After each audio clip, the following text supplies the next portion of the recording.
Hello guys, ಇವತ್ತಿನ mic ತಗೊಂಡೆ ನಾನು. ಗೈಸ್, ಎಲ್ಲರೂ ಹೇಗಿದ್ದೀರಾ? ಎಲ್ಲರೂ ಆರಾಮಾಗಿದ್ದೀರಾ ಅಂದ್ಕೊಳ್ತೀನಿ.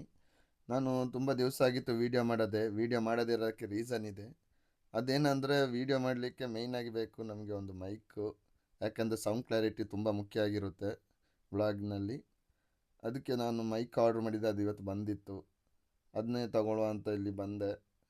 ಆರ್ಡ್ರ್ ಮಾಡಿದ್ದೆ. ಇದು ಓಪನ್ ಬಾಕ್ಸ್ ಡೆಲಿವರಿ ಅಂತ ಹೇಳಿದರು. ಅದಕ್ಕೆ ಅವರೇ ಓಪನ್ ಮಾಡ್ತಿದ್ರು, ಇಲ್ಲದಿದ್ದರೆ ನಾನೇ ಓಪನ್ ಮಾಡುವ ಅಂದ್ಕೊಂಡಿದ್ದೆ.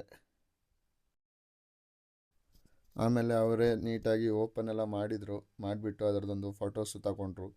ನನಗೆ ಹೇಳಿದೆ ಏಕೆ ಇದು ರಿಟರ್ನ್ ಮಾಡ್ತಾರೆ ಅಂತ. ಇಲ್ಲ, ನೀವು ಓಪನ್ ಬಾಕ್ಸ್ ಡೆಲಿವರಿ ಅಂತ ಕೊಟ್ಟಿದ್ರಿ, ಅದಕ್ಕೆ ನಾವೇ ಮಾಡಬೇಕು ಅಂತ ಹೇಳಿದರು. ಓಕೆ ಸರಿ ಅಂತೇಳಿ ನಿಂತ್ಕೊಂಡಿದ್ದೆ. ಗೈಸ್, ಇವಾಗಂತೂ ನನಗೆ ಬೇಕಾಗಿರೋ ಒಂದು ಐಟಮ್ ಸಿಕ್ತು. ಇನ್ನು ನೆಕ್ಸ್ಟ್ ಒಳ್ಳೊಳ್ಳೆ ವೀಡಿಯೋಸ್ ಮಾಡ್ತೀನಿ. ನಿಮ್ಮದು ಮೊದಲಿನ ಥರನೇ ಸಪೋರ್ಟ್ ನನಗೆ ಬೇಕು. ಇನ್ನೂ ಒಳ್ಳೆ ವೀಡಿಯೋಸ್ ಡೈಲಿ ಬರ್ತಾ ಇರುತ್ತೆ. ನನಗೆ ಹೀಗೆ ಸಪೋರ್ಟ್ ಮಾಡ್ತಾಯಿರಿ. ಇನ್ನು ನೆಕ್ಸ್ಟ್ ವೀಡಿಯೋದಲ್ಲಿ ಸಿಗ್ತೀನಿ.